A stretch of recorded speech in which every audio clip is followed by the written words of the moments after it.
Seminar antarabangsa pemikiran Syed Hussein Alatas, topik rasuah diutarakan, beri penjelasan. Saya ucap terima tahniah kepada badan yang menganjurkan isu pemikiran Islam antarabangsa dan beberapa lain yang membantu. Dan sambutannya luar biasa, ya. Saya ingat dekat 400 yang ikut webinar atau Zoom, dan lebih daripada 2,000 yang ikut lagi Facebook, ya. Ini sangat menarik, ya. Dan banyak ramai ahli akademik kita yang juga turut serta, termasuk anak kepada Profesor Hussein, Syed Farid Alatas. Profesor Hussein juga terkenal daripada awal penulisannya tentang problem corruption, sociology of corruption, dan penulisan-penulisannya banyak menyentuh tentang penguasa negara-negara membangun itu menjalankan peranan sikap warisan penjajah, termasuk memberi pandangan yang diterjemahkan dalam bahasa Melayu oleh Dewan Bahasa dan Pustaka, mitos pribumi malas, the myth of the lazy native. Saya sebut dalam ucap utama itu bahawa salah seorang pemikir besar dunia,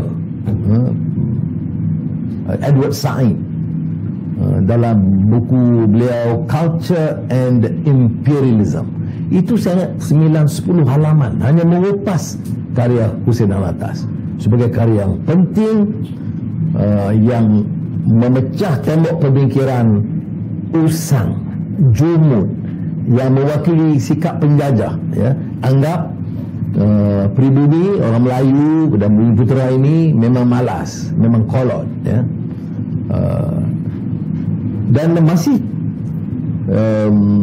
mempengaruhi sebahagian daripada elit kita sampai sekarang. Bukan saja orang Melayu, saya ingat orang Cina atau India. Begitu Filipino, padahal 100 tahun lebih yang lalu pejuang Filipina Jose Rizal pernah menulis The Indolence of the Filipinos, maknanya malas lembab orang Filipina. Dan dia kata ini sikap yang dibakar, dipropaganda, dihujah oleh penjajah Sepanyol. Ini kekuatan pandangan Hussein Alatas yang menyergah apa yang disebut captive mind, pemikiran yang terperangkap. Dan di antaranya ialah kerana salahnya salah penguasa, ya. Rakyat itu mampu bekerja, ya. Kalau tidak, ladang-ladang dibuka, orang pergi sawah padi pukul 5 pagi dah pergi, ya. Ataupun pergi potong getah.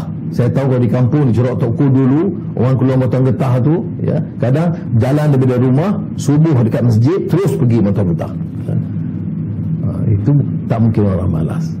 400,000 anak muda menyeberang ke Singapura cari makan, keluar 4 pagi kerana kesesakan, balik tengah malam cari nafkah hidup. Orang malas tidak boleh kerja begitu. Tetapi orang yang mewarisi sikap penjajah itu melakukan melontarkan idea ini untuk menutup kelemahan mereka. Apa kelemahan mereka? Lembab. Kata Syed Hussein Alatas, bebalisme. Maknanya dia tak boleh fikir dengan baik, dia guna sikap penjajah, dia hukum orang bawah, dan dia ambil rasuah, ya. Yang rasuah seperti negara kita ini, ya, pakcik leman di kampung sawah padi itu peternak ayam dan sebagainya, dia rasuah apa? Yang rasuah itu yang besar-besar, ya, dengan cara hidup yang mewah, dengan majlis-majlis kenduri yang hebat-hebat semua daripada kekayaan yang mereka perolehi. Saya anggap sukar untuk dipertahankan. Bagaimana pemimpin-pemimpin rakyat boleh menghimpun kekayaan begitu besar, melainkan cara yang curang, yang bobrok, cara rasuah.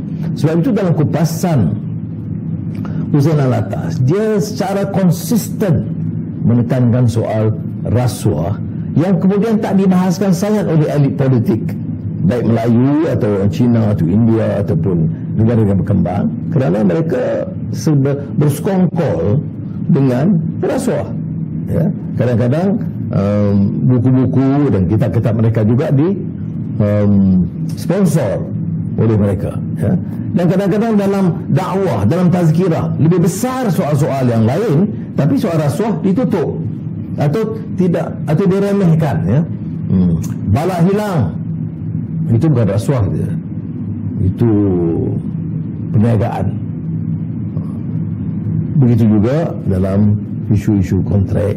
Dan sekarang kita ambil tahulah, ya, itu yang dalam dikupas oleh Hussein Alatas dah 40 tahun yang lalu, sampailah umpamanya tahun 90-an, awal 20, tahun 2000. Tetapi sekarang kita berdepan masalah. Mengapa tak mau tender? Mengapa beli obat itu dirahsiakan dan tidak transparan, termasuk vaksin COVID-19. Semua hal ini kita perlu tanya dan patut beri penjelasan.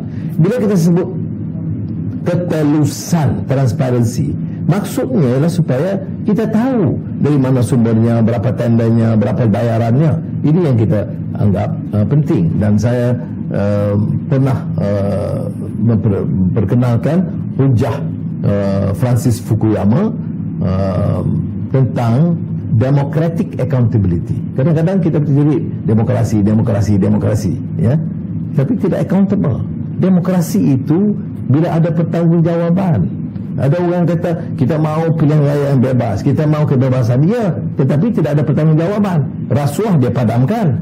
Kerana saya, pengalaman kecil saya, soal rasuah ini memang tidak popular. Tokoh-tokoh besar dan pembesar-pembesar memang tidak senang dengan hal yang sedemikian. Saya alami sendiri dan saya tahu kesukarannya. Sebab apa?